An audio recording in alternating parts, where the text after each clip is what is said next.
میخوام مجهزترین سالید باکس ماینر ایران رو بهتون معرفی کنم، سالید باکس 6 ظرفیتی پارس ماینینگ. خب بدنه کار ما پروفیل آلومینیوم استفاده شده، چون که پی وی سی اگر پیش بخوره بعد از مدت حالت پیش خوردگی خودش از دست میده. فوم‌های عایقمون از الاستومری کیفلکس و پلی اتیلن و ورق پی وی سی برای عایقکاری استفاده کردیم. کیفلکس خوبیش اینه که آتیش نمیگیره و عمر دستگاه میره بالا. چگالی کارم میبینید چقدر بالاه و سایلنت 95% رو بهتون میده. بیا داخل دستگاهش نشون بدم. اینا بر نصب شدن برای اینکه اتاق سرد و گرم رو براتون جدا کنن تا دستگاه در خنک‌ترین حالت ممکن کار کنن. این دو تا پریز برای اینه که سری از دستگاه‌ها به صورت دو پاوره هستن و دو تا پریز براشون کار شده. تابلو برق دستگاه هم نشون بده.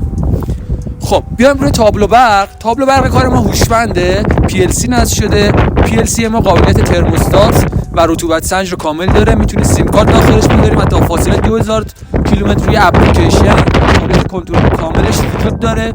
فیوز 3 فاز، ولت آمپر هم که کار شده. کامل تابلو برق به غیر از برق چیز دیگه نیاز نداره. این فن ها فقط و فقط برای انتقال هوای گرمه، تو خنک کننده تاثیر زیادی نداره. خنک کنندگیمون اینجاست که قراره بهتون نشون بدم. از الکتروموتورهای شرکت الکترومگا کار کردیم. دو تا بلوبر نصب شده که کامل هوا رو تو این دو تا پد سلولوزی مکش میکنه. پد اولی خیس، پد دومی خشک. پد خشک فقط برای اینه که رطوبت و گرد و غبار رو جذب خودش کنه و اجازه نمیده رطوبت و گرد و غبار وارد دستگاهتون بشه. بیایم من این لوله‌های فلکسی رو بهشون نشون بدیم. این لوله‌های فلکسی برای انتقال هوای گرمتونه که دور این فنا نصب میشه و شما میتونید تا فاصله 6 متر رو انتقال بدید. من یه دورم دستگاه رو روشن میکنم که کارکردش رو ببینید، قدرت فن‌ها رو مشاهده کنید.